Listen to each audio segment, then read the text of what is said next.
عبداللہ بن ابی منافق، جو منافق تھا، اللہ اور اللہ کے رسول کا دشمن تھا، وہ فوت ہوا۔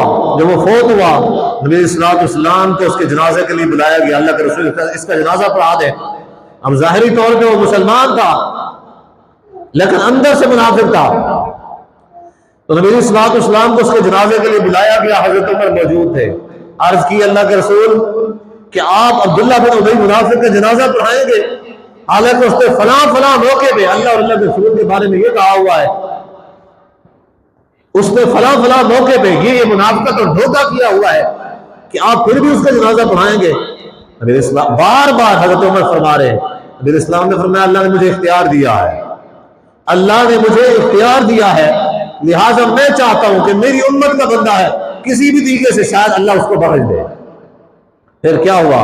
نبی علیہ الصلوۃ والسلام جنازے کے لیے تشریف لے گئے، آپ نے جنازہ پڑھایا۔